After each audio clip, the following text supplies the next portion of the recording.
الله على أعدائهم أجمعين من يوم عداوتهم إلى قيام يوم الدين. أما بعد، قال الحكيم في قرآن الكريم: بسم الله الرحمن الرحيم. وقال الرسول: يا رب إن قومي اتخذوا هذا القرآن محجورا. صلوات.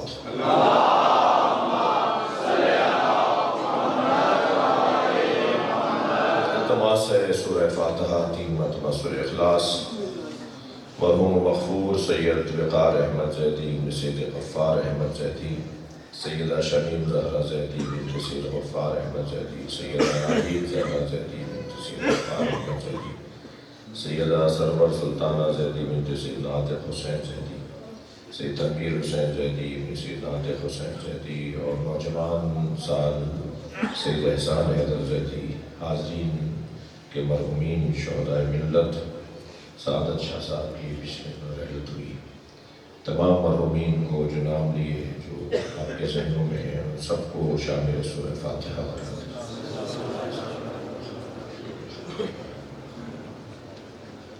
الرحمن الرحیم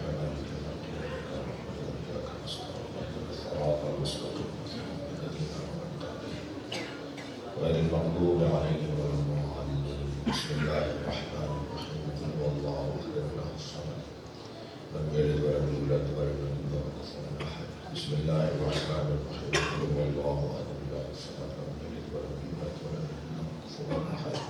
بسم اللہ الرحمن الرحیم. قل هو اللہ احد اللہ الصمد لم یلد ولم یولد ولم یکن له کفوا احد. اللهم صل على محمد وعلى محمد. مغفرت کے لیے صلوات.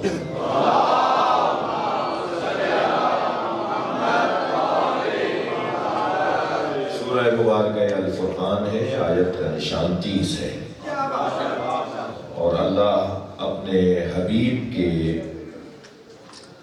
بیان کو بیان کر رہا ہے. یعنی ایسا ہے کہ کہا کسی اور نے ہو اور اللہ کہے کہ یہ میرا کلام. ان ہستیوں کا مقام کتنا بلند ہوگا جو کہہ رہے ہیں تو وہ قرآن بن جائے. کسی عبد کے لیے یہ کتنا بڑا مقام ہے کہ اس کا معبود اس کی وجہ سے پہچانا جائے. سبحان الذی اسری بعبدہ، بابرکت ہے وہ ذات جو اپنے عبد کو سیر پر لے گئی راتوں رات. معراج پر مصطفیٰ گئے ہیں، تسبیح اللہ کی ہو رہی ہے.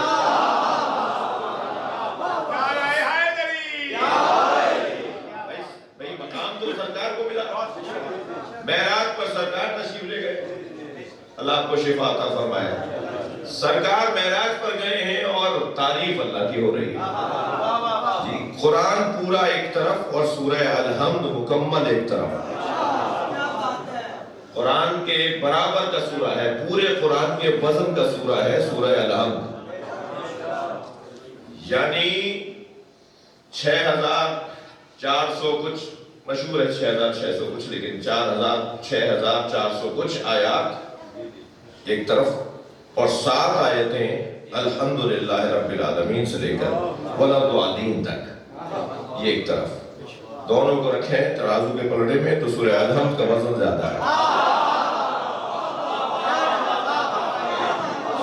اللہ نے قرآن بھی اور 7 مثانی بھی نازل کیا ہے. یعنی قرآن کو اللہ نے علیحدہ بیان کیا ہے، اور 7 مثانی کو اللہ نے یعنی سورہ الحمد کو علیحدہ سے بیان کیا ہے. تو سورہ مبارکہ الحمد کی طاقت اور توانائی اور سورہ پورے قرآن کی توانائی. یہ سورہ جب شروع ہو رہا ہے تو شروع ہو رہا ہے الحمدللہ رب العالمین. اس سورہ کا پہلا ہی آیت ہے الحمدللہ رب العالمین. یہ سب سے پہلی مرتبہ قرآن نازل ہونے سے پہلے، سورہ نازل ہونے سے پہلے ابو طالب نے کہا تھا. صلوات پڑھیں محمد و آل محمد.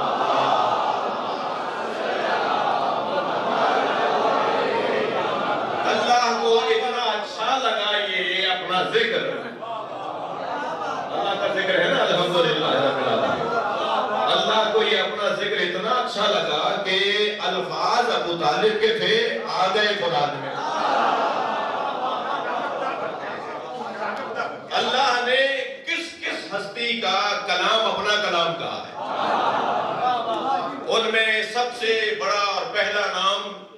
بڑے ناموں میں بڑا نام اور پہلا نام حضرت ابو طالب کا۔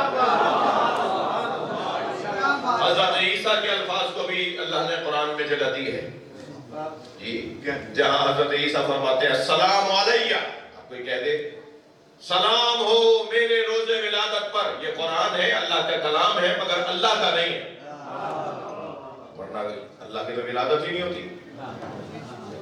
السلام علیہ یوم ولدت، میرے روز ولادت پر سلام، وَيَوْمَ أَمُوتُ، اور جس دن میں دنیا سے جاؤں گا اس دن پر سلام۔ تو یہ ہے قرآن مگر اللہ کا کلام نہیں ہے۔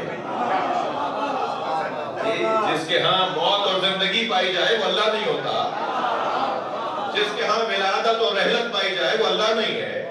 اللہ ازلی ہے، ابدی ہے، ہمیشہ سے تھا، ہمیشہ رہے گا۔ لم یلد ہے ولم یولد ہے، اس کے ولادت کا تصور ہی نہیں ہے جی۔ ہم یہ تو بھی کیا ہے، قرآن ہے یہ تو۔ السلام علیہ یوم ولدت، میرے روز ولادت پر سلام، یوم اموت، اور جس دن میں دنیا سے جاؤں گا اس دن پر سلام، اور یوم ابعث حیہ، اور جس دن دوبارہ زندہ اٹھایا جاؤں گا اس دن پر سلام۔ یہ بچہ پوچھتا ہے کہ میلاد کا جشن، روز میلاد منانا قرآن میں کہیں ہے؟ یہ بچہ پوچھتا ہے روز شہادت منانا کہیں قرآن میں ہے؟ جب حضرت عیسیٰ کا روز ولادت منانا قرآن میں ہے، جب حضرت عیسیٰ کا روز رحلت منانا قرآن میں ہے، تو عیسیٰ جس مصطفیٰ کے پوتے کے پیچھے نماز پڑھیں گے، اس مصطفیٰ کا میلاد منانا کیسے بدعت ہے؟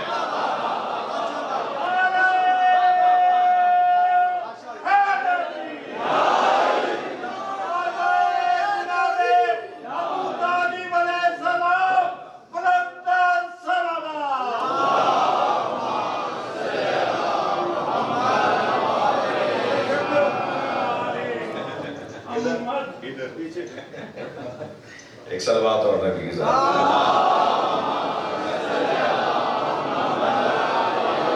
اس سے بلند اور بہتر صلوات۔ وقت بھی بہت تنگ ہو گیا ہے اور بہت دیر آپ کو زحمت نہیں دینی، لیکن اتنا طے ہے کہ کلام اللہ کا نہیں ہے مگر قرآن ہے۔ اللہ نے کچھ ہستیوں کے الفاظ کو قرآن میں جگہ دی ہے، یہ ان ہستیوں کی عظمت ہے، ہستیوں کا مقام ہے کہ جن کے کلام کو اللہ نے قرآن میں جگہ دی ہے، اور قرآن کہہ کر اب کلام ان کا ہے مگر بغیر وضو کے ہاتھ لگانا حرام ہے، اس لیے کہ قرآن ہو گیا۔ یہ آیت جو میں نے آپ کے سامنے تلاوت کی ہے، یہ آیت، یہ پیغام، یہ کلام بھی نبی کا ہے۔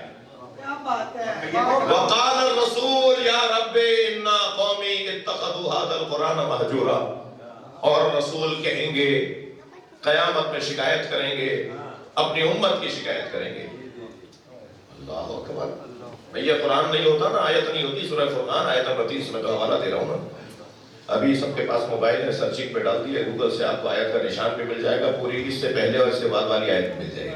ماشاءاللہ، آج تو بہت آسان ہو گیا کام، پہلے آپ ہم سے حوالہ پوچھتے تھے، اب ہم سے عربی پوچھا کریں تاکہ آپ خود سرچ کر لیں، بہت آسان ہو گیا آپ سرچ کرنا۔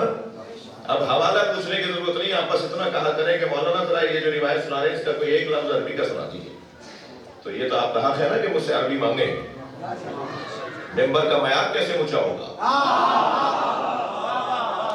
اور پھر سرچ کر لیجیے خود، آپ کو آپ کے موبائل میں وہ آیت کا نشان مل جائے گا جی۔ مگر کمپیوٹر حوالے دے سکتا ہے، سمجھ اور سوچ نہیں دے سکتا۔ سوچ اور سمجھ کے لیے تو علمی صلاحیت کو بڑھانا پڑے گا، یعنی ایک لفظ ہم بولتے ہیں مدرسے کی زبان میں، سنی شیعہ، ہم سبھی سنی اور شیعہ ہم سبھی، مجلس میں بھی سنی شیعہ سب بیٹھے ہیں، اور مسجد ہے، مجلس ہے، شیعوں کی ملکیت تو ہے نہیں۔ جب میلاد ہو اور اہل بیت کا ذکر ہو اور سنی بانی ہو تو سنی مالک تو نہیں ہوتا، اور شیعہ بانی ہو تو شیعہ مالک نہیں ہوتا۔ ہم لوگ اہل بیت کے ذکر کے مالک نہیں ہیں، نوکر ہیں، اور نوکروں کو اپنی اوقات میں رہنا چاہیے،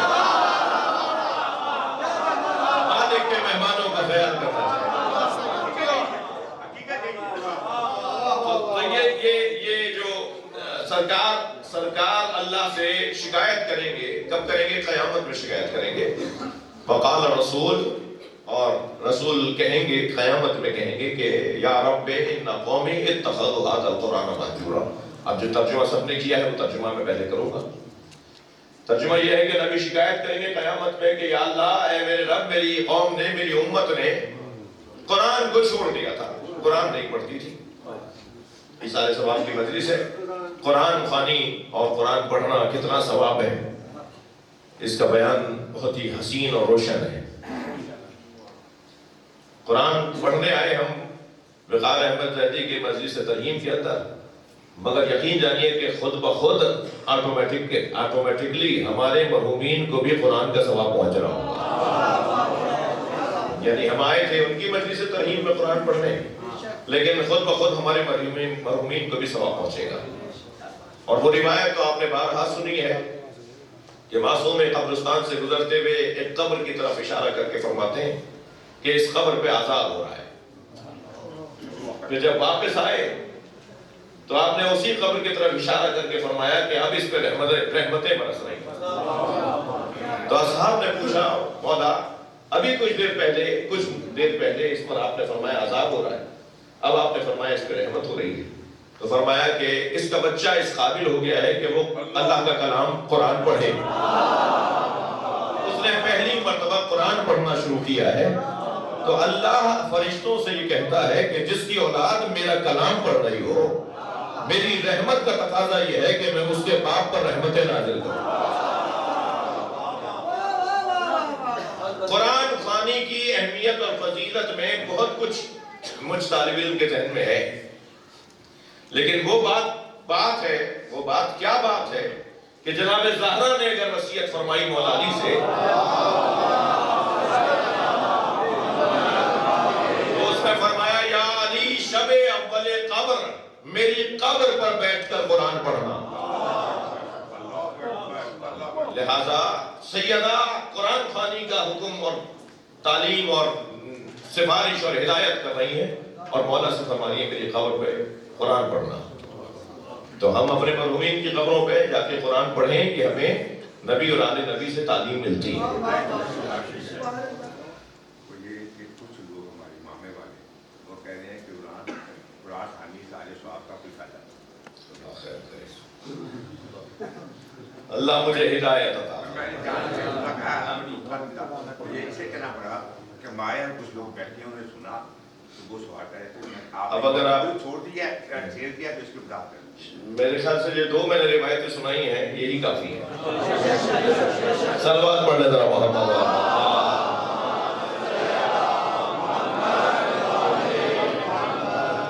جی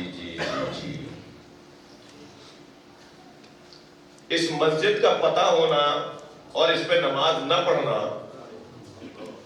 یہ دو علیحدہ باتیں ہیں. مگر جسے مسجد کا پتہ ہی نہیں ہوگا وہ نماز کیا پڑھے گا. صلوات پڑھنے ذرا محمد و آل محمد.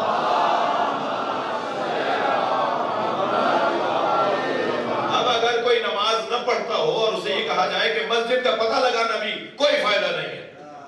کیا بات ہے. صلوات پڑھنے ذرا محمد و آل محمد. بھئی آپ اسے بلند صلوات نبی کی ذات کر.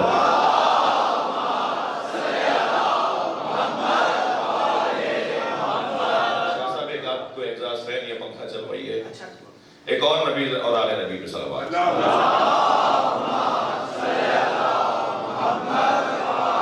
بات آگے بڑھے.